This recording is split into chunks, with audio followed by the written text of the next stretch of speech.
എന്ന് പറയുന്നത് ഞങ്ങളുടെ കസ്റ്റമർ പൊതുജനങ്ങളല്ല. ഞങ്ങളുടെ കസ്റ്റമർ എന്ന് പറയുന്നത് ഇവിടെ കൂടിയിരിക്കുന്ന ഇതുപോലുള്ള വ്യാപാരികളും വ്യവസായികളുമാണ്. ഞങ്ങളുടെ കയ്യിൽ നിന്ന് ഈ ക്യാരി ബാഗ്, കവറ്, തുണിസഞ്ചി ഇതുപോലുള്ള സാധനങ്ങൾ വാങ്ങി ഉപയോഗിക്കുന്നത് വ്യാപാരികളാണ്. കേൾക്കാവോ? അപ്പൊ ഈ വ്യാപാരികൾ സഹായിച്ചാൽ മാത്രമേ ഞങ്ങൾക്ക് നിലനിൽക്കാൻ പറ്റത്തുള്ളൂ. ഞങ്ങൾക്ക് കേരളത്തിൽ 14 ജില്ലയിലും കമ്മിറ്റിയുണ്ട്.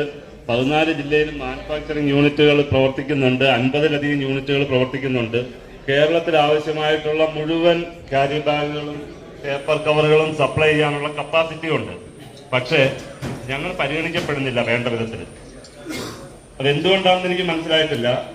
ആ ചെയ്യുന്നത് ഇപ്പം നിലവിൽ നമ്മുടെ സംസ്ഥാനത്ത് പ്രവർത്തിക്കുന്ന വ്യാപാരികളെയും വ്യവസായികളെയും അവരെ തന്നെ ബാധിക്കുന്ന ഒരു പ്രവൃത്തി കൂടിയാണ്.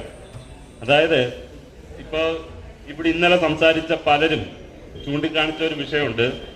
ഈ ഓൺലൈൻ വ്യാപാരവും കോർപ്പറേറ്റുകളുടെ കച്ചവടവും.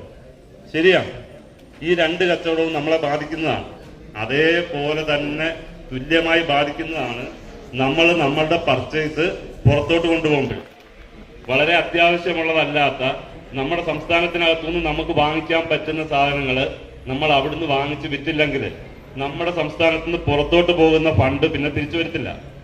നമ്മുടെ സംസ്ഥാനത്ത് ഈ ബംഗാളികൾ ജോലിക്ക് വന്നതിന് ശേഷമാണ് ഇത്രയും ദാരിദ്ര്യം ഉണ്ടായത്. എന്ന് വെച്ചാൽ അവര് ദിവസവും വാങ്ങിക്കുന്ന 1000 രൂപ കൂലി അന്ന് തന്നെ അവർ ദിവസ ചെലവിനുള്ള 100 രൂപ എടുത്തിട്ട് ബാക്കി അവരുടെ സംസ്ഥാനത്തേക്ക് അയക്കുകയാണ്.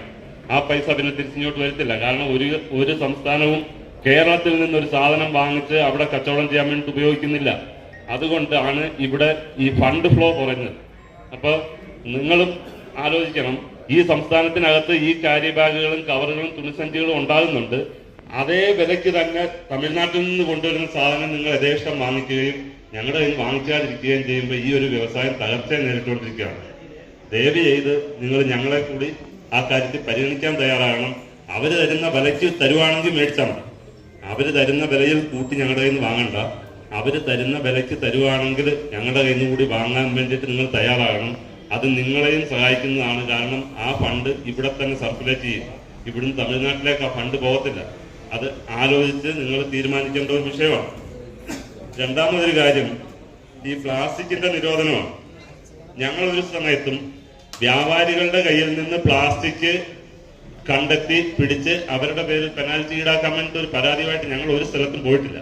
ഞങ്ങൾ പ്ലാസ്റ്റിക്കിന്റെ നിരോധനത്തിന് വേണ്ടിയിട്ട് പല രീതിയിലും മൂവ് ചെയ്തിട്ടുണ്ട്. ഈ പ്ലാസ്റ്റിക്കിന്റെ നിരോധനം നടപ്പാക്കുന്നതിന് വേണ്ടിയിട്ട് സംഘടനയുടെ നേതൃത്വത്തിൽ ഞങ്ങൾ ഒരു സമരം നടത്തി.